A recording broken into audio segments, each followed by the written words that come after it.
इस वक्त हम खड़े हैं कारगिल चौक पर और कारगिल चौक पर हमारे साथ इस वक्त हैं जन अधिकार पार्टी के प्रदेश अध्यक्ष राघवेंद्र कुशवाहा जी, जिन्होंने अभी बहुत कुछ बताया। हमारे साथ इस वक्त कुछ और लोग भी खड़े हैं, हम उनसे भी बातें। आज आपकी पार्टी जन अधिकार पार्टी कारगिल चौक आई है और आप केंद्र सरकार के विरोध में उतरे हैं, तो क्या मुद्दा है, क्या मसला है, किस बात को लेकर के आप यहाँ पे आए?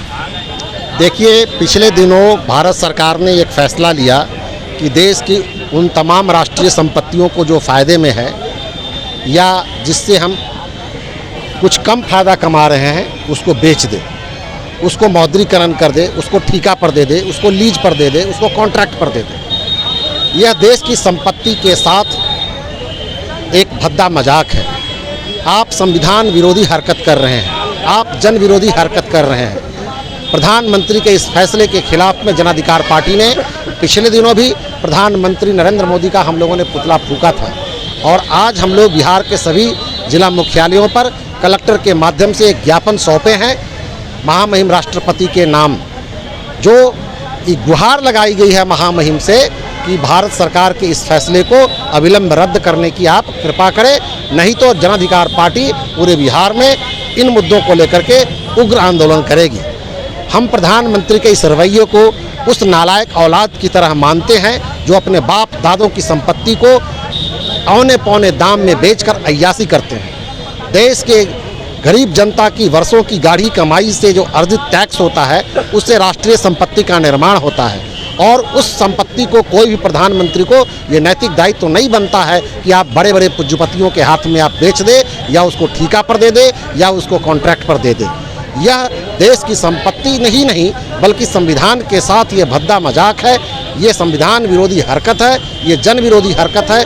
इसके विरोध में जन अधिकार पार्टी आज सड़क पर है और आने वाले दिनों में भी सड़क पर उतर करके हम लोग इसका विरोध करते रहें। महोदय, आप जो प्रदर्शन कर रहे हैं तो आपके प्रदर्शन को अभी तक कोई महत्व मिला है या किसी ने आपसे इसको लेकर के बातचीत की? अभी आए थे, डीएम के प्रतिनिधि आए थे, डीएम से बात हुई। डीएम साहब ने कहा कि हम अभी जनता दरबार में हैं, मुख्यमंत्री के साथ हैं, हमारे प्रतिनिधि वहाँ ऑन ड्यूटी मजिस्ट्रेट आपके यहाँ गए हैं, उनको आप ज्ञापन सौंप दीजिए, आपकी मांग को हम लोग हूबहू महामहिम राष्ट्रपति के पास पहुँचाएंगे।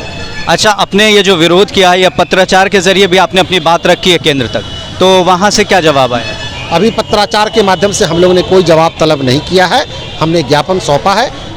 एक बिहार के तमाम जिला के कलेक्टर लोग आज जन अधिकार पार्टी के कार्यकर्ताओं का ज्ञापन लिए हैं और वो सब संयुक्त रूप से भेजेंगे अपना राष्ट्रपति को। राष्ट्रपति के निर्णय का इंतजार 15 दिन करेंगे और 15 दिन के बाद अगर निर्णय राष्ट्रपति कुछ नहीं ठोस देते हैं उसके बाद हमारी पार्टी एक आने वाले दिनों के लिए आंदोलन का रुख अलग तैयार करेगी। और क्या कहना चाहेंगे आप? बस दैट्स ऑल। हम लोग चाहते हैं कि किसी भी हालत में राष्ट्रीय संपत्ति का निजीकरण और मौद्रीकरण रुकना चाहिए, क्योंकि जनता के वर्षों की गाढ़ी कमाई के द्वारा ये संपत्ति खड़ी की गई है। ये किसी उद्योगपतियों की झोली भरने के लिए लोगों ने राष्ट्रीय संपत्ति का निर्माण नहीं किया था। हम इन तमाम नीतियों का विरोध करते हैं और करते रहेंगे। मूल रूप से आप निजीकरण के विरोध में? निजीकरण और मौद्रीकरण दोनों के खिलाफ में। मौद्रीकरण एक नया शब्दावली इन्होंने गढ़ा है मोनेटाइजेशन का। इनका कहना है कि जो कंपनी आज इफिशियंट नहीं है, तो भाई इफिशियंट नहीं है तो इसके लिए दोषी कौन है? जो सरकार है, जिस विभाग के मंत्री है, वे क्या कर रहे हैं? जब उनके अधिकारी और कर्मचारी इफिशियंट नहीं है तो आप उनको बर्खास्त क्यों नहीं करते हैं? आपको क्यों गद्दी पर बैठाया गया है? आप एक लोक कल्याणकारी राज्य के मुखिया हैं, आपको जनता के कल्याण के संदर्भ में सोचना है, जनता के कल्याण के संदर्भ में नीतियां बनानी है, लेकिन आप ऐसा कुछ नहीं कर रहे हैं। आपकी जो नीति बन रही है उद्योगपतियों के हक में बन रही है, पूंजीपतियों के हक में बन रही है, जो इस देश के लोकतंत्र के खिलाफ है, जनतंत्र के खिलाफ है, संविधान के खिलाफ है।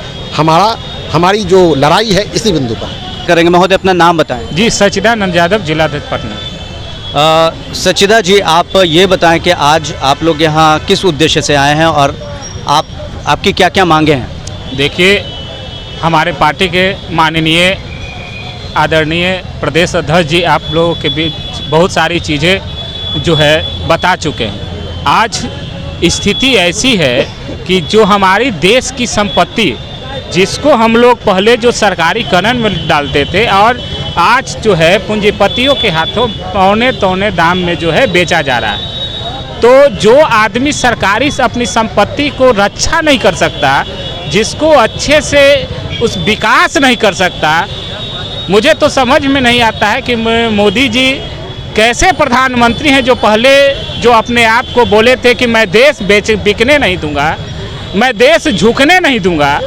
हर मुद्दा पे आज देश के पूरे संपत्ति को बेचने पे उतारू हो गए। मतलब वो अपने बातों पे खड़े नजर नहीं आ रहे, खड़े साफ तौर पे खड़े नजर नहीं आ रहे। उनके वादाओं का यदि लिस्टिंग देखा जाए तो वह केवल जो है बीजेपी मीन्स बड़का झूठा पार्टी जो है वही बन के रह गया है। और इसे बोलने वाले जो प्रचार करने वाले हमारे जो थे वो भी फिर सत्ता के चलते सत्ताभूत अपनी सत्ता सुख के लिए उसी में जाके सिमट गए। उन्हें देखना चाहिए आज जो स्थिति बन रही है, कोई भी मुद्दा अभी जो हमारी निजी संपत्ति चाहे वह रेलवे संपत्ति हो, जो उतना सारा जो इनकम स्कोप देता था, जो गरीब लोगों को आने जाने का साधन था, एयरपोर्ट से लेके हर संपत्ति को जो है औने पौने दाम में जो है बेचना स्टार्ट कर दिए हैं।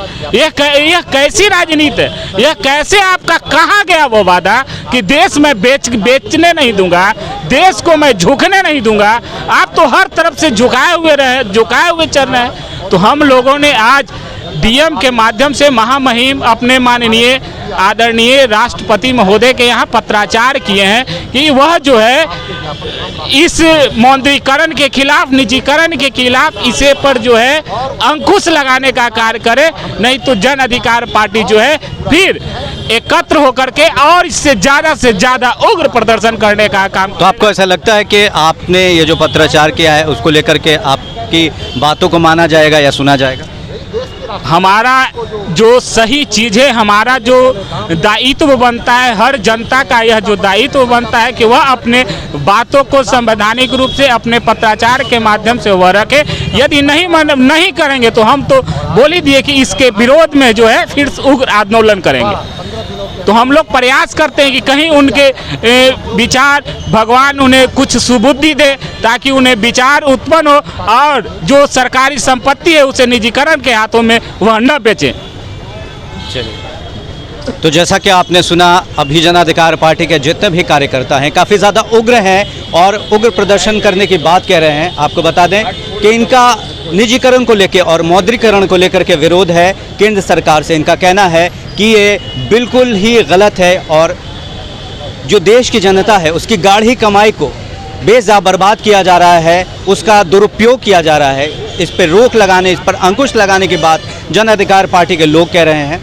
महोदय, आज आपकी पार्टी यहाँ पर कारगिल चौक में प्रदर्शन को लेकर के है, तो क्या मुद्दा है और क्या मांगे हैं आपकी? मुद्दा मांग साफ है कि आप जिस तरह से जनता को ठगने का काम किए हैं, आज स्थिति ये है कि जो भारत की स्थिति है, आम जनता की स्थिति, एक तरफ आप महंगाई का मार दिए, किसानों को लगातार कई महीनों से आपने रोड पर रखा है?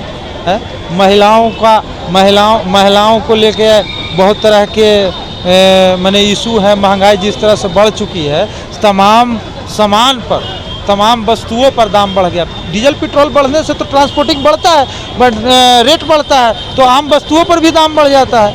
और आपने ये सारी भरपाई करने के लिए की और इससे भी नहीं हुआ तो कई बैंकों को आपने रोड पर लाके मर्ज कर दिया, एयरपोर्ट को ख़त्म कर रहे हैं लगातार, रेलवे स्टेशन को ख़त्म कर रहे हैं, रोड को ख़त्म कर रहे हैं, LIC को ख़त्म कर रहे हैं। यानी कि आम जनता का जो दिल से जुड़ा हुआ चीज़ था, जिस पर विश्वास था, वो भी आपने ख़त्म कर। मतलब सरकार जो है जनता के विश्वास के साथ खेल रही है। बिल्कुल, LIC एक विश्वास जुड़ा हुआ था आम जनता का, वो भी ख़त्म हो गया।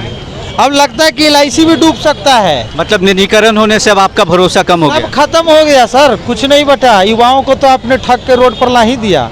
2 करोड़ रोजगार के नाम पर क्या मिला? कुछ मिला? और ये लोग अपना शासनकाल में तो ऐसा करते थे कि जैसे रोड पर खून खराबा कर देंगे। आज 7 साल से सरकार चल रही है और सभी लोग को कोरोना के नाम पर आपदा को अवसर बना के इन्होंने लूटा है, सबको रोड पर ला दिया। और ये सब देखिए, आदरणीय प्रधानमंत्री जी से कहेंगे कि आपसे यदि नहीं बनता है तो आप हाथ जोड़कर माफ़ी मांग लीजिए, इस्तीफा दे दीजिए भाई, और कोई चला लेगा? क्यों लोगों को बदनाम करने के पीछे पड़े हुए हैं? मतलब आपके अनुसार अभी जो वर्तमान में मुख्यमंत्री हैं वो प्रधानमंत्री जो हैं वो पूरी तरह से सक्षम नहीं है। बिल्कुल नहीं है सक्षम। जब सक्षम रहते तो उनके गलत योजना के कारण आम जनता को सहना पड़ रहा है, भटकना पड़ रहा है। लगातार ये लाइन पर खड़े कर रहे हैं। आज स्थिति कहने लायक नहीं है। वही तो हम बोल रहे हैं कि आदरणीय प्रधानमंत्री जी से अपील है कि आप इस्तीफा दे दीजिए, आपसे नहीं हो रहा है तो दूसरा कोई बैठेगा वो चलाएगा, क्योंकि आपने तो जो जुमला करके और लोगों को ठगा है जनता माफ़ नहीं करेगी। बिहार की जनता के लिए क्या संदेश देना चाहिए? बिहार की जनता के लिए स्पष्ट है कि अपने हक के लिए आप लड़िए, आप स्वतंत्र हैं और दबने की बात नहीं है, क्योंकि ये लोग आपको भी एक दिन पूंजीपतियों के हाथ में बेच देंगे। आप जन अधिकार पार्टी के साथ आकर और इस मुहिम को और तेज करिए। देश के समर्थन में नहीं है, ये देश को कहीं ना कहीं कमज़ोर और बर्बाद करता है, ऐसा मानना है जन अधिकार पार्टी के लोगों का।